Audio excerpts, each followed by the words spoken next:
S'il vous plaît, voilà, présentez-vous.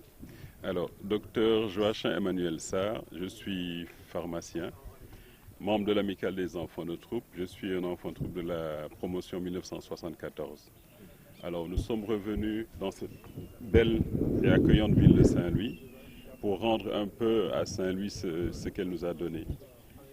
Rendre à Saint-Louis en prenant comme prétexte le centenaire du Prytanée militaire de Saint-Louis. Et nous sommes venus ici au niveau de ce cimetière marmial, cimetière musulman, et du cimetière à côté, le cimetière catholique, pour nous investir, pour nettoyer.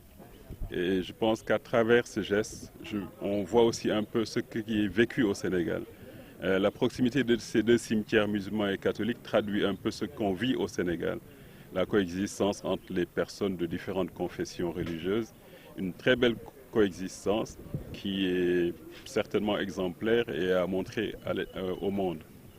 Alors, c'est ce qu'on fait aujourd'hui, mais avant, nous avons eu à construire 2 salles de classe dans une école indigente.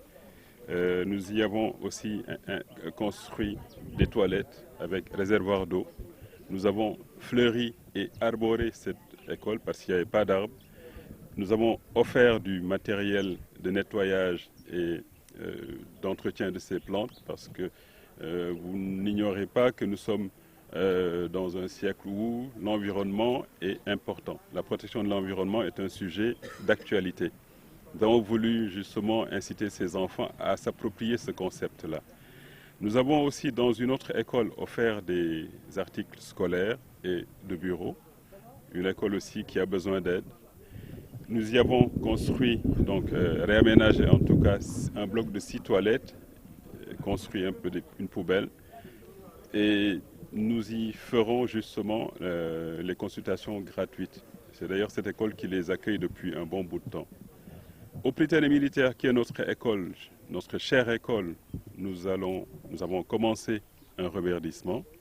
À ce jour, nous sommes à peu près à 210 plantes, 203 pour être plus exact, et nous comptons dérouler ce programme de reverdissement pendant tout le reste de l'année.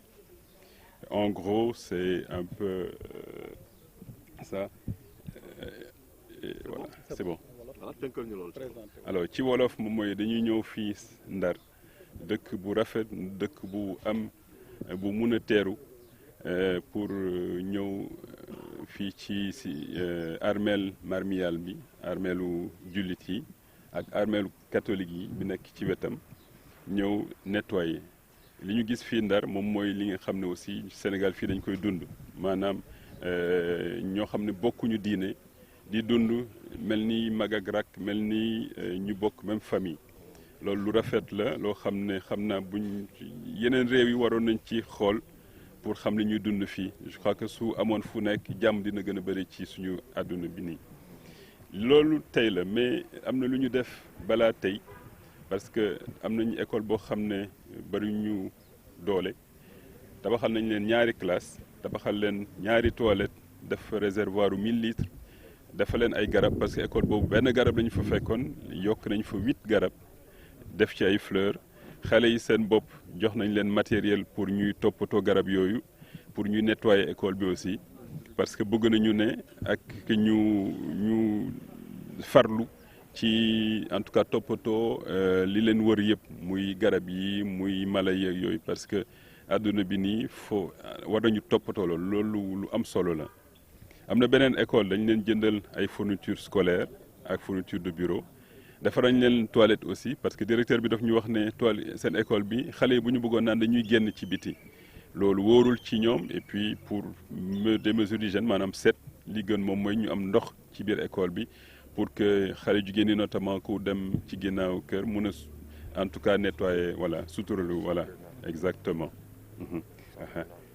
alors am na benn école aussi benn nit koo xam ne nit ku yi laabir nit ku baax la dafay maanaam xale yi wër taalibe yi daf leen di jël fat leen jox leen ñu lekk jàngal leen et puis faj leen aussi moom dem nañ fa jënd nañ ko télé bu mag parce que coupe du monde bi xam nga nit ñi dañuy bëgg a seetaan télé seen télé bi dafa paanoon ñu jënd leen benn télé bu mag am na itam benn bés boo xam ne dañ doon def arbre de Noël bon ñu ne loolu mooy Sénégal encore ay taalibe yu jàng alxuraan di def arbre de Noël donc ñu jënd leen yére ñu soloon parce que ñu waxoon ne jour boobu du ñu traîner ci maanaam du ñu wër dañuy toog fenn foo xam ne ñu toppatoo leen comme xale yi yeneen xale yi nekk ci biir kër yi donc jéem nañu def daal li ñu mën da yàlla dimbali ñu pour ñu mottali encore jërëjëf. Très bien, merci.